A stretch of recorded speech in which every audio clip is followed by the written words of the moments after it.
et 1000 milliards de dollars. C'est le montant sur lequel l'Amérique mise en coupant enfin les ponts avec la Chine.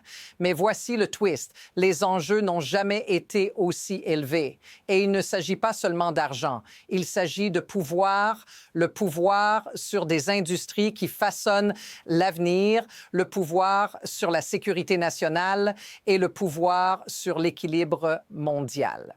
Vous pourriez penser qu'il s'agit d'un simple mouvement financier, mais c'est bien plus que ça. C'est une bataille qui couvait en silence depuis des années et l'Amérique est enfin prête à frapper. Mais attendez, qu'est-ce qui est vraiment en jeu ici? Vous allez vouloir rester pour découvrir la suite. Ce n'est pas seulement une question de milliards. Ce qui se cache derrière cette décision, c'est une véritable rupture stratégique. La Chine a eu son moment de domination, mais l'Amérique a commencé à tracer une ligne rouge. Si vous pensez que ce n'est qu'une question de commerce, détrompez-vous. Ce que nous voyons aujourd'hui, c'est un mouvement bien plus profond, un changement dans la façon dont les nations définissent leurs frontières économiques, leurs ressources et leurs alliances. Et la question à laquelle tout le monde veut la réponse, c'est: est-ce que cela va vraiment changer la donne? Parce que si l'Amérique joue ce jeu à ce niveau, qu'est-ce que cela signifie pour vous? Ce qui est en jeu ici n'est pas simplement un défi commercial, c'est une prise de position qu'aucun autre président n'a osé assumer avant. L'idée que les États-Unis puissent maintenant se séparer de l'un de leurs plus grands partenaires commerciaux n'est pas seulement audacieuse, c'est risqué. Mais ici, c'est l'élément crucial. La Chine, avec son emprise sur des secteurs vitaux, a forcé la main de l'Amérique. Et voici le cœur du problème. Les États-Unis ne peuvent plus se permettre d'être dépendants, pas de plus en plus. Les États-Unis investissent 1 trillion de dollars en semi-conducteurs et en infrastructures, a déclaré un haut responsable américain. Mais ce chiffre, aussi stupéfiant soit-il, ne fait que commencer à révéler la profondeur de cette réorientation stratégique. Et ce qui manque ici, c'est l'impact sur la dynamique mondiale. Si vous pensiez que ce n'était qu'une question de commerce, préparez-vous. La partie la plus intéressante arrive maintenant. L'intensité de la situation ne fait que monter. Ce qui semblait être une simple négociation commerciale entre deux puissances mondiales s'est transformé en un affrontement géopolitique. Prenez un instant pour réfléchir. La dernière fois qu'un tel mouvement a eu lieu, les conséquences étaient dramatiques.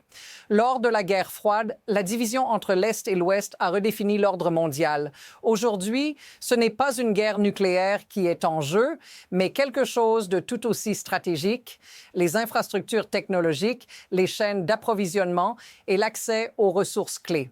Et pourtant, ce qui est particulièrement frappant, c'est la normalisation de cette tension, comme si les États-Unis s'étaient enfin rendus compte qu'ils ne pouvaient plus se permettre de rester spectateurs. Ce n'est plus un débat sur les tarifs, c'est un combat pour un avenir où les États-Unis n'ont plus à jouer le rôle de second. Les preuves continuent d'affluer et elles deviennent de plus en plus inquiétantes. Prenez par exemple le deal signé avec Taïwan. 250 milliards de dollars investis dans des semi-conducteurs. Ce n'est pas juste un geste commercial, c'est un coup stratégique direct dans la course mondiale à la domination technologique. Taïwan Semiconductor, le leader du marché, s'engage à investir 165 milliards pour construire des usines en Amérique. Vous lisez bien, l'Amérique ne veut plus dépendre des usines chinoises. Cela montre clairement une rupture totale dans les relations économiques mondiales. Mais voici ce qui change tout. La Chine, jusqu'à présent, détenait un avantage stratégique en contrôlant ses chaînes d'approvisionnement. Maintenant, ce pouvoir est en train de se défaire et le timing de ce changement est crucial. Ce n'est pas juste une question de dollars ou de biens, c'est une question de souveraineté technologique. Et cela ouvre un tout nouveau chapitre. Regardez maintenant la vitesse à laquelle les choses évoluent. Ce n'est plus une simple négociation sur les tarifs. C'est une chaîne d'événements en cascade. De l'introduction de tarifs sur les biens chinois à la décision d'investir massivement dans les semi-conducteurs, le message est clair. Il n'y a plus de retour en arrière. Et ce qui est le plus frappant, c'est la rapidité avec laquelle cette situation déstabilise tout un système mondial. L'Union européenne commence déjà à réagir, menaçant de déclencher une bombe commerciale.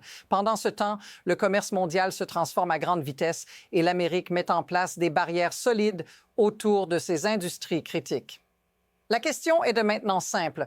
Si cette dynamique continue, où cela va-t-il nous mener?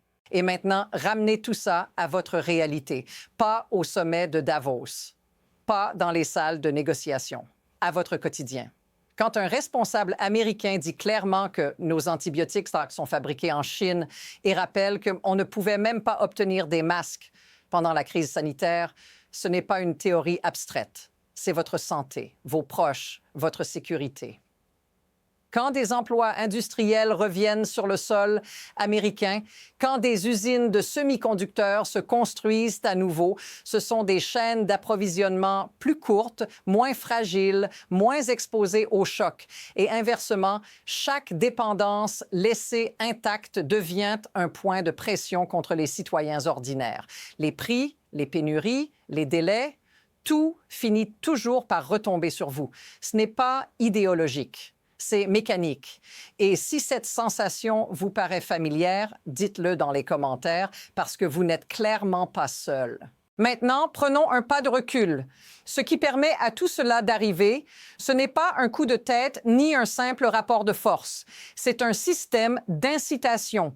Pendant des décennies, la logique était simple. Produire là où c'est moins cher. Dépendre de chaînes longues, invisibles, fragiles. Tant que tout fonctionnait, personne ne posait de questions. Mais le moment où un responsable explique calmement que si vous ne fabriquez pas de puces, vous ne pouvez pas avoir de drones, de robots, ni vous défendre, le mécanisme apparaît au grand jour. Le pouvoir ne vient plus seulement des armées, il vient de ce que vous contrôlez quand tout se bloque. Subventions, prise de participation de l'État, menaces de tarifs, ce ne sont pas des anomalies, ce sont des leviers. Et ce qui est troublant, c'est à quel point ce modèle devient acceptable quand la peur du manque remplace la foi dans le marché pur. À partir de là, deux trajectoires se dessinent clairement. Première option, cette stratégie s'installe, les investissements annoncés, jusqu'à 1 trillion de dollars dans les semi-conducteurs, transforment réellement la production américaine et la dépendance extérieure recule. Deuxième option, la réaction s'intensifie.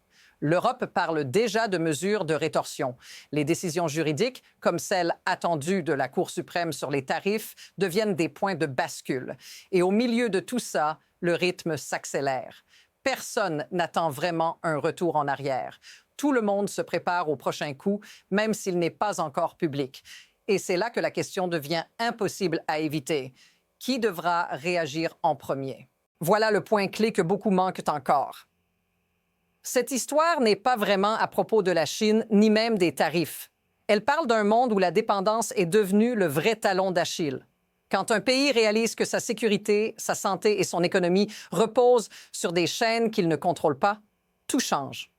Ce que nous voyons ici, c'est un basculement, de l'optimisation à tout prix vers la résilience à tout prix. Une seule décision, investir massivement chez soi, redéfinit toutes les autres. Et la phrase qui résume tout tient en une ligne. Quand la production devient une arme, l'économie devient de la stratégie. La suite ne se jouera pas dans les discours, mais dans les prochains choix silencieux qui sont déjà en préparation. Et si vous voulez comprendre ces mouvements avant qu'ils ne fassent la une, suivez la chaîne. La prochaine couche de cette histoire est déjà en train de se former.